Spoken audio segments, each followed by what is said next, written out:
dari permasalahan-permasalahan yang ada belakangan ini, tentunya kita sebagai kaum muda Indonesia, pemegang masa depan Indonesia, tentulah kita memiliki solusi ataupun masukan untuk setiap permasalahan yang terjadi belakangan ini.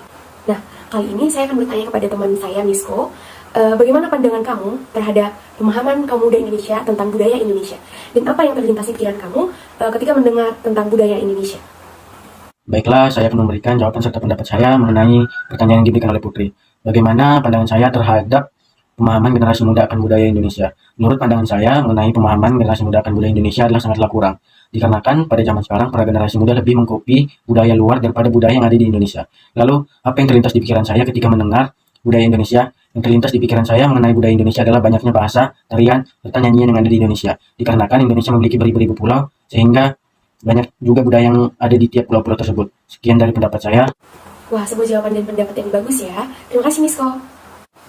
Nah, pertanyaan berikutnya akan saya lemparkan kepada Nur Ainun. Beberapa waktu lalu ada pemberitaan bahwa Reok Ponorogo, yang mana Reok Ponorogo adalah budaya dari kita, namun telah diklaim oleh bangsa Malaysia sebagai budaya dari mereka. Nah, sebagai kaum muda Indonesia, bagaimana pendapat kamu atas hal tersebut, dan apa solusi yang dapat kamu berikan untuk menanggulangi hal tersebut? Terima kasih. Di sini saya akan menjawab pertanyaan Putri mengenai tanggapan Reok Ponorogo yang diklaim oleh pihak Malaysia yang menjadi kebudayaan mereka. Reok Ponorogo merupakan kebudayaan asli Indonesia. Semua bercerita mengenai menjaga dan melestarikan sebuah warisan budaya untuk generasi di masa depan. Dan sudah menjadi kewajiban kita sebagai bangsa untuk mempertahankan kebudayaan tersebut. Pihak Malaysia mengatakan Reok Ponorogo adalah kebudayaan mereka yang diganti menjadi Reok Kelantan atau sering disebut dengan Reok Kuala Lumpur. Menurut saya, pemerintah harus membuat undang-undang mengenai sebuah perlindungan warisan budaya bangsa. Selain itu juga, kebudayaan kita harus dipamerkan dalam festival budaya dengan tujuan mengenalkan budaya Indonesia. Dan negara lain pun dapat mengetahui asal-usul dari mana sebuah reok tersebut ada. Baik, terima kasih untuk Nur Ainun untuk jawaban dan solusinya. Nah, pertanyaan berikutnya mungkin akan ditujukan kepada Jonathan. Pada saat ini, para generasi muda banyak mengikuti tren luar negeri seperti K-pop dari Korea, anime dari Jepang. Nah, bagaimana pendapat kamu terhadap hal tersebut? Dan apa yang dapat kita lakukan untuk menanamkan rasa cinta tanah air atas budaya kita dibandingkan budaya luar negeri? Baik, saya akan menjawab dan memberi pendapat atas pertanyaan dari Putri. Generasi muda boleh mengikuti tren dari Korea dan Jepang, tetapi tren-tren tersebut harus disaring terlebih dahulu apakah itu baik atau tidak bagi jati diri dan kepribadian bangsa Indonesia. Kita juga jangan terlalu sering menggunakan tren tersebut, apalagi sampai merupakan tren dari Indonesia dan hanya membanggakan tren dari luar negeri seperti Korea dan Jepang. Hal yang bisa kita lakukan untuk menanamkan rasa cinta akan budaya bangsa Indonesia adalah dengan mempelajari budaya lokal, mengikuti kegiatan kebudayaan, mengenalkan produk lokal Indonesia, dan memiliki rasa bangga terhadap budaya dan produk kita sendiri. Baik, terima kasih Jonathan atas jawaban dan pendapat yang sangat mudah diterima. Perkenalkan, saya Ades Nerea dengan NIM 211402144 selaku moderator. Di sini saya akan mengajukan pertanyaan berikutnya. Pertanyaannya ialah, barang-barang impor saat ini mulai memenuhi pasar di Indonesia, mulai dari sepeda motor, mobil, peralatan elektronik, dan juga perabotan rumah tangga, yang menurunkan daya saing produk dalam negeri. Menurut Anda, apakah yang bisa dilakukan generasi muda untuk dapat mencintai dan juga menggunakan produk dalam negeri? Baiklah, saya ajukan kepada Husin untuk menjawab pertanyaannya. Baik, terima kasih kepada saudari Arnis yang telah memberikan kesempatan kepada saya untuk memberikan pendapat mengenai hal tersebut. Menurut saya yang dilakukan ke depannya agar para generasi muda dapat lebih mencintai produk dalam negeri bisa didukung serta dilaksanakan oleh pemerintah ataupun masyarakat itu sendiri, terutama para generasi muda. Mengutip dari laman website Kementerian Keuangan kemenko.go.id, ada 3 langkah yang bisa dilakukan oleh pemerintah untuk meningkatkan daya saing produk-produk Indonesia.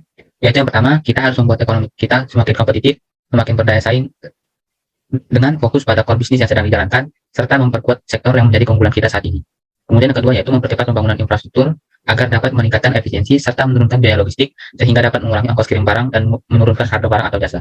Yang ketiga, melanjutkan deregulasi dan debirokratisasi, yaitu menyederhanakan aturan, menyederhanakan regulasi, serta prosedur yang berbelit-belit sehingga dapat meningkatkan daya saing dengan memudahkan prosedur yang berbelit-belit tersebut. Salah satu pokok permasalahan dan rendahnya penggunaan produk dalam negeri terletak pada mental atau pola pikir bangsa yang tidak dapat hanya diperbaiki dengan kampanye yang bersifat imbauan, namun sebaiknya diikuti juga dengan upaya yang lebih tegas, seperti memberikan sanksi bagi mereka yang tidak menjalankan hal tersebut. Di kalangan anak muda, banyak yang berpikiran bahwasannya produk luar negeri itu keren, namun produk dalam negeri itu ketinggalan zaman. Sebaiknya kita sebagai pemuda dan pemudi Indonesia harus mulai menanamkan pada diri kita masing-masing bahwasannya produk dalam negeri juga banyak yang bagus kualitasnya, serta sesuai dengan perkembangan zaman saat ini. Mungkin itu saja yang dapat saya berikan. Saya kembalikan kepada saudara Arnis. Terima kasih atas jawabannya. Saya lanjutkan ke pertanyaan berikutnya. Bangsa ini mulai mengalami berbagai masalah, mulai dari masalah korupsi, perekonomian, masalah ketidakadilan hukum, dan juga sebagainya. Apakah ada kaitannya dengan permasalahan nasionalisme? Baiklah, pada para peserta, silakan menjawab pertanyaannya. Baik, saya akan menjawab pendapat dari pertanyaan Arnis sebelumnya. Pemerintah saat ini begitu kacau dalam memimpin bangsa, melakukan korupsi, penyelewengan hukum, dan sebagainya. Seandainya pemerintah memiliki rasa nasionalisme, kecintaan besar akan tanah air, mereka tentu akan berusaha memimpin bangsa dengan lebih sungguh-sungguh. Mereka tentu akan mengerti bahwa jabatan pemerintah bukanlah sekadar profesi untuk mereka dan bukan juga sekadar usaha mencari uang dan popularitas, melainkan sebuah tanggung jawab yang mulia untuk mengabdi bagi bangsa, sehingga mereka akan lebih serius dan habis-habisan berusaha menjatuhkan bangsa.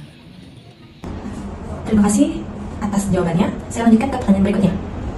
Beberapa saat lalu muncul lagi kasus di mana para korban dari tindak kriminal menjadi tersangka karena membela diri mereka dari pelaku kejahatan. Hal ini merupakan puncak dari keresahan masyarakat tentang hukum yang masih simpang siur, tentang keadilan berupa hak masyarakat untuk membela diri.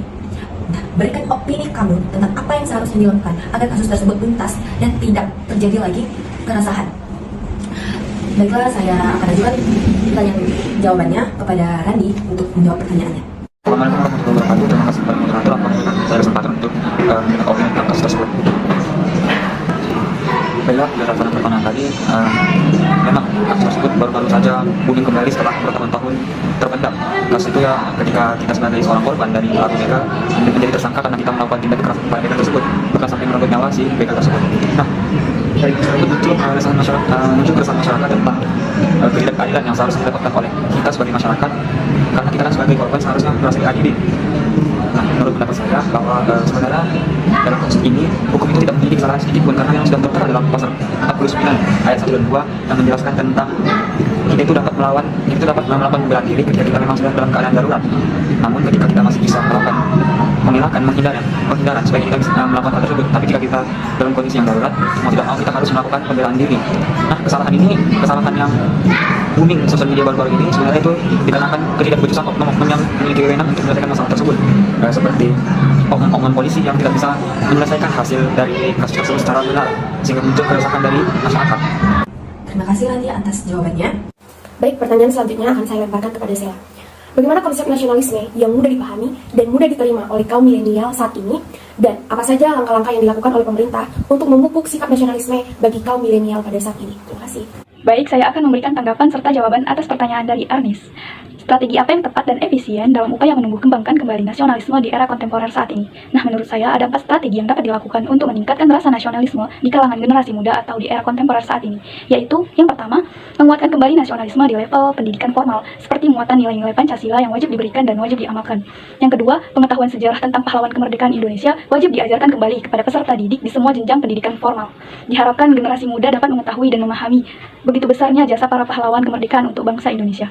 Yang ketiga, menerapkan pendidikan karakter yang dilakukan oleh Ki Hajar Dewantara, yang menitik beratkan pada sains, kebudayaan, dan religi dalam upaya memperluas budi pekerti serta kemanusiaan. Yang keempat, pendidikan budaya populer, seperti menyelipkan unsur nasionalisme dalam kegiatan olahraga, musik, kompetisi, pendidikan, dan kegiatan lainnya. Baik, terima kasih untuk Sela untuk jawaban dan pendapatnya. Saya akan menuju ke pertanyaan terakhir. Dulu, nasionalisme dibangun untuk memerdekakan diri dari kolonialisme. Di era kontemporer ini, nasionalisme juga harus dibangun untuk membawa Indonesia agar lebih maju dan berdaulat.